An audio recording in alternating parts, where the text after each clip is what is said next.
حلوہ کھا رہے تھے. اگر آپ حقیقت کو جاننا چاہتے ہیں یا اس سے زیادہ اسلام کی تباہی ہو رہی ہے.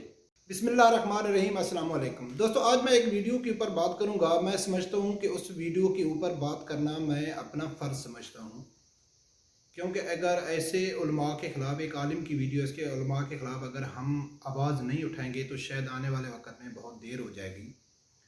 کیونکہ جو ہر دور میں علماء سوء اور علماء حق ہیں، اور علماء سوء کی کچھ نشانیاں ہوتی ہیں. وہ نشانیاں ہم کو سمجھنا چاہیے، پھر ہم کو معلوم پڑتا ہے کہ علماء سوء کون ہے. تو سب سے پہلے آپ وہ ویڈیو قرآن میں اللہ تعالیٰ نے فرمایا بسطتاً فی العلم والجسم، جسم میں سب متفق ہو نا، پوری دنیا متفق ہے. اور علم میں بتاتا ہوں، علم میں بھی سب سے زیادہ علم عمران خان کے پاس ہے. اقتدار کا علم جو عمران خان کے پاس ہے کسی کے پاس نہیں. اس وقت دنیا جو چلا رہے ہیں امریکہ اور یورپی ممالک، مولانا کو تو ان کی زبان تک نہیں آتی. عمران خان نے تو آلریڈی یہود میں شادی کر چکے، ان کے داماد ہیں، ان کی آنکھوں میں آنکھیں ڈالیں گے. یہ اللہ تعالیٰ کی طرف سے فیصلہ ہے. اگر پاکستانی قوم نے عمران خان کی قدر نہیں کی تو ذلیل ہو جائے گی یہ قوم. دوستو اس عالم کا کیا نام ہے؟ مجھے اس سے کوئی لینا دینا نہیں ہے کہ یہ کس سے محبت کرتا ہے، کس کو لیڈر مانتا ہے، کس کے ساتھ مخالفت کرتا ہے. یہ عمران خان صاحب کو سپورٹ کرتا ہے، فضل الرحمان کی مخالفت کرتا ہے، یا یہ کس مسلک سے اس کا تعلق ہے. مجھے اس سے کوئی لینا دینا نہیں ہے. مجھے اس کا اعتراض جو ہے نا، اس نے قرآن پاک کی آیات سے عمران خان کو اچھا ثابت کرنے کی کوشش کی. اور قرآن کی جو آیت سورۃ بقرہ 247 نمبر آیت ہے، طالوت میں جس کا ذکر ہے، طالوت بادشاہ کا ذکر ہے، تو اس نے اس میں جسامت، قوت اور علم کی تشبیہ دے کے اس کو اس کے ساتھ ملانے کی کوشش کیا. انا للہ و انا الیہ راجعون. ایسے علماؤں کے لیے اللہ کی ذات قرآن پاک میں سورۃ اعراف 176 نمبر آیت میں ان کو کتے سے تشبیہ دیتا ہے، جو اپنے مفاد کے لیے قرآن کو استعمال کرتے ہیں. تو دوستو سب سے پہلی بات یہ ہے کہ یہ موصوف کہہ رہا ہے کہ بھائی عمران خان صاحب ایک قوت والا ہے، طاقت والا ہے اور علم والا ہے. اس کی بنیاد پہ یہ قرآن پاک کی آیت کو کے ساتھ ملا کے یہ اس کی سپورٹ کر رہا ہے.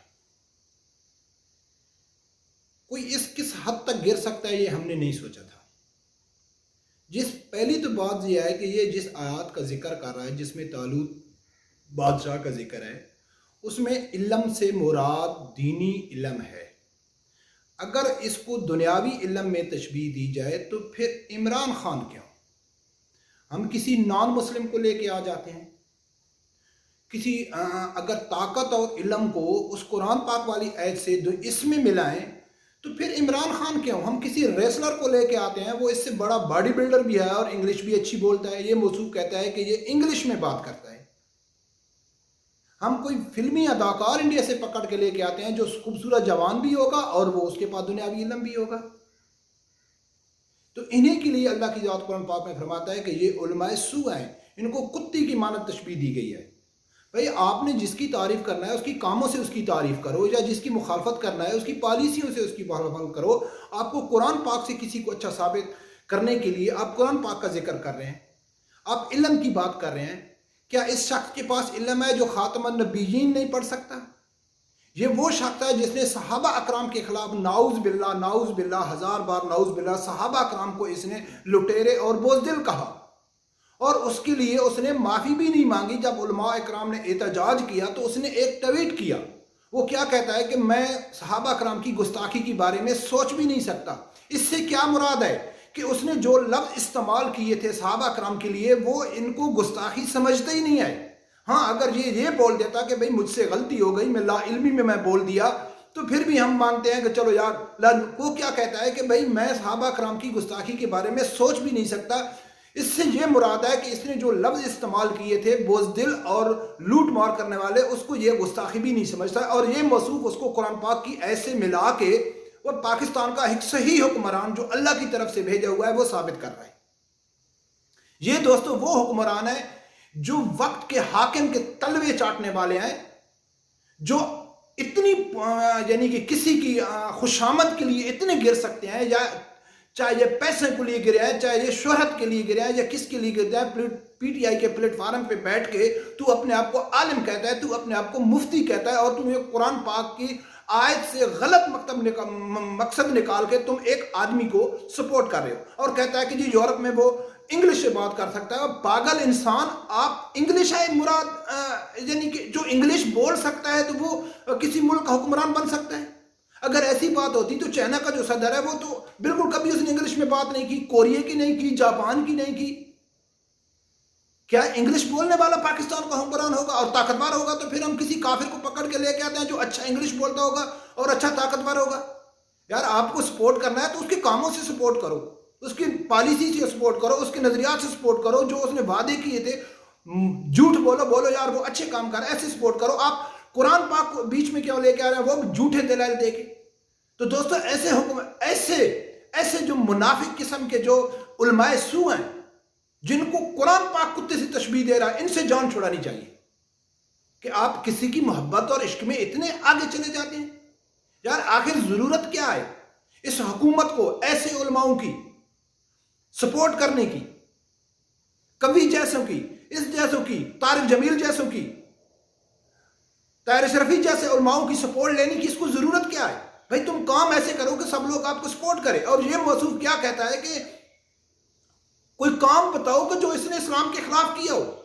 بھائی جب آسیہ ملونہ کو رہا کیا گیا تھا امریکہ کے کہنے سے ڈالروں کی خاطر، تو اس وقت آپ حلوہ کھا رہے تھے۔ جب شکور قادیانی کو 5 سال پاکستان میں سزا ہوئی، جو نبی اکرم صلی اللہ علیہ وسلم کی شان میں یہ گستاخانہ کتابیں لکھتے تھے، سرگودا جیل میں تھے، اس کو 2 سال پہلے سزا سے 2 سال پہلے رہا کر کے امریکہ بھیجا گیا، جو ڈونلڈ ٹرمپ کے سامنے کھڑا ہو کے اس نے اعتراف کیا۔ اس ٹائم آپ کیا حلوہ کھا رہے تھے؟ چیف جسٹس ثاقب نثار اور عمران خان اور تمہارا طارق جمیل کھڑے ہو کے خاندانہ منصوبہ بندی کے خلاف پروگرام لے کے آ رہے تھے، قرآن اور سنت کے خلاف پروگرام لے کے آ رہے تھے۔ آپ اس ٹائم کیا تھے؟ کہاں تھے؟ آپ کو نظر نہیں آیا؟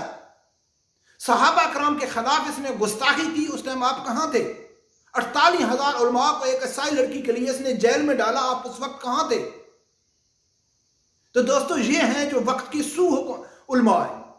اس سے عوام کو بتانا چاہیے کہ یہ کیسے لوگ ہیں کہ بھائی بالکل سپورٹ کرو عمران خان کو، ہم کو کوئی تعلق نہیں ہے یار۔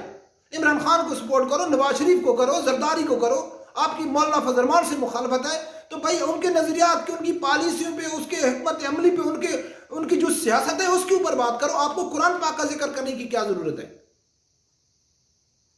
یہ بھی حدیث میں نے ایک سنی تھی کہ نبی پاک صلی اللہ علیہ وسلم نے فرمایا کہ روز قیامت جب حساب ہوگا تو یہ جو کافر لوگ ہوں گے جنہوں نے اسلام نہیں لایا ہوگا، تو وہ اس ٹائم کہیں گے کہ کاش ہمارے پاس بھی اتنا علم ہوتا، ہمیں بھی اتنی عقل ہوتی کہ ہم اسلام ہو جاتے۔ علم اور عقل کی جو بات ہے قرآن پاک میں ذکر آتا ہے، اس کو دیکھنا چاہیے کہ وہ کس مناسبت سے ہے۔ اللہ کی ذات ایک آدمی کو طالوت کو بھیج رہا ہے، اس کو علم دے رہا ہے، اس کو دینی علم دے رہا ہے، اس کو عقل شعور دے رہا ہے کہ بھائی آؤ تم اللہ کی عبادت کرو، ایک خدا کو مانو، شرک مت کرو، اللہ کے احکامات پہ چلو۔ اور آپ اس کو اس دنیاوی انگریزی سے تشبیہ دے رہے ہیں، انا للہ و انا الیہ راجعون۔ تو دوستو یہ ہیں وہ علماء سو جو ہمارا اکثر محفلوں میں بیٹھتے ہیں تو دوست بولتے ہیں یار ہم کو کیا معلوم ہے کہ علماء آپس میں لڑاتے ہیں، ہم کو کیا معلوم ہے کہ اس میں حق کون بول رہا ہے اور سچ کون بول رہا ہے۔ بھائی اگر آپ سچ سننا چاہیں، اگر آپ کے اندر سچ سننے کی طلب ہو، اگر آپ حقیقت کو جاننا چاہتے ہیں تو سب کچھ سامنے ہو جاتا ہے۔ ایسے نہیں ہے آنکھیں بند کر سے کچھ نہیں ہوتا ہے۔ تو دوستو میں امید کرتا ہوں کہ ایسے جو علماء ہیں ان سے دور رہیں، چاہے وہ کسی بھی مکتبہ فکر سے ان کا تعلق ہے۔ امام ابو حنیفہ میں جیل میں گزارا، امام ابو حنیفہ یا امام شافعی، اللہ معاف کرے مجھے کنفرم نہیں ہے، اس نے کیا کہا تھا کہ اگر کسی بھی عالم کو حکمراں کے در پر دیکھو تو اس کے ایمان پہ شک کرو۔ اور یہ تو تاریخ گواہ ہے کہ علماء اکرام کے خلاف ہر حکمرانوں نے ان کو سولی پہ چڑھایا، ان کو پھانسی لٹکایا، ان کے اوپر کئی ظلم کیے گئے، لیکن یہ گھومتے ہیں حکمرانوں کا آگے پیچھے دم ہلاتے ہیں اور نام لیتے ہیں کہ ہم مولوی ہیں، ہم عالم ہیں، اور انہی کی دلیل دے کے جو کم عقل لوگ ہیں وہ سپورٹ کرتے ہیں، جی فلاں جو مولوی ہے عمران خان کی بڑی تعریف کر رہا تھا، فلاں جو مولوی ہے نواز شریف کی تعریف کر رہا تھا، فلاں مولوی ہے وہ پیپل کی تعریف کر رہا تھا۔ یار سمجھنے کی کوشش کرو، ایسے لوگوں سے جان چھوڑو۔ اگر ان کے خلاف اگر ہم لوگوں نے آواز نہ اٹھائی، ہم اپنا فرض نہیں سمجھیں گے، تو پاکستان کے ساتھ جو ریاستی لیول، معاشی لیول پہ یا جتنی بھی انتظامی لیول پہ، خارجہ پالیسی کے لیول پہ تباہی ہو رہی ہے، اس سے زیادہ اسلام کی تباہی ہو رہی ہے۔ اسلام کے خلاف. میں ہر ویڈیو میں یہ کہہ چکا ہوں کہ ہم کو کیا لینا دینا ہے یار حکومت. ہم نے سب حکومتیں دیکھے ہوئے ہیں, سب چیز مہنگی بھی ہوتی ہے, سستی بھی ہوتی ہے, سب بھی ہوتی ہے, لیکن جو پالیسی یہ اسلام کے خلاف لے کے آئے آج تک میں نے نہیں دیکھی ہے. تو ایسے علماء کو خرید کر ان کے منہ میں ہڈی ڈال کر یہ اپنے مفاد کے لیے استعمال کرتے ہیں. اور یہ حکمران, یہ علماء سو کو اچھی طرح معلوم ہونا چاہیے جن کو خریدا جاتا ہے, جن کو لالچ دی جاتی ہے, اور جو لوگ لالچ دیتے ہیں عالم اکرام علماء اکرام کو اور وہ خریدتے ہیں, تو ان حکمرانوں کے سامنے کتی کی عزت ہوتی ہے, اس عالم کی عزت نہیں ہوتی. ان کو معلوم ہوتا ہے کہ یہ پیسوں کی لالچ میں اس نے دین کا سودا کیا, پیسے کی لالچ میں اس نے قرآن کا غلط استعمال کیا, پیسے کی لالچ میں اس نے حدیث کا غلط استعمال کیا. جیسا کہ آج سے 1.5 سال پہلے پی ٹی آئی کی جو ایک رکن اسمبلی ہے وہ پارلیمنٹ میں کھڑا ہو کے کیا کہہ رہی ہے کہ قرآن پاک میں ذکر آیا ہے کہ یہودوں کو بیت المقدس دے دو اور مسلمانوں کو بیت اللہ دے دو. سب لوگ خاموشی سے سن رہے ہیں. وہ قرآن کا غلط استعمال کر رہی ہے, حدیث کا غلط مطلب نکال رہی ہے, اور پارلیمنٹ میں کھڑا ہو کے وہ کہہ رہی ہے. اور یہ پارلیمنٹ والے بولتے ہیں کہ ہم دین کا دفاع کرنے والے ہیں, ہم اس ملک کے دفاعدار ہیں, ہم عوامی نمائندے ہیں, ہم نے عوام کو بھیجا ہوا ہے. کوئی یہ عوامی نمائندے نہیں ہے, کچھ نہیں ہے. اور شیخ رشید کیا کہتا ہے کہ علماء اکرام کو اسلام آباد سے نسبت اسلام کے بارے میں سوچنا چاہیے. جیسے آپ جیسے لوگ اسمبلی میں ہوں گے تو پھر علماء اکرام کو اسمبلی کا دفاع کرنا چاہیے. مجھے اس سے کسی کی دفاع کرنے کی ضرورت نہیں ہے, کسی کی مخالفت کرنے کی ضرورت نہیں ہے. بھائی آپ عمران کو سپورٹ کرتے ہیں, کریں, آپ اس کے کاموں کے اوپر بات کریں. آپ مولا فضل الرحمان سے اختلاف کرتے ہیں تو ہم بھی مولا فضل الرحمان سے اختلاف کرتے ہیں, آپ اس کی سیاست کے اوپر اختلاف کریں. یہ قرآن پاک کا کیا, اللہ آپ کو ہدایت دے. اور میری دعا ہے کہ سب دوستوں کو, جو دوست شوق رکھتے ہیں, دین کا شوق رکھتے ہیں, سیاست کا شوق رکھتے ہیں, ان کو دین کی صحیح سمجھ عطا فرمائے. ہم جیسے کم عقل آدمی تھوڑا کوشش کرتے ہیں, یار آپ لوگ بھی کوشش کرو کہ ایسے لوگوں سے جان چھڑاؤ. تو دوستو ایسی ویڈیو دیکھ کے یقین کر بہت دکھ ہوتا ہے, بہت دکھ ہوتا ہے کہ جو لوگ دین کو استعمال کرتے ہیں اپنے مفاد کے لیے. اللہ تعالیٰ ان کو ہدایت دے اور ہم کو عقل سلیم عطا فرمائے. آمین. اللہ حافظ.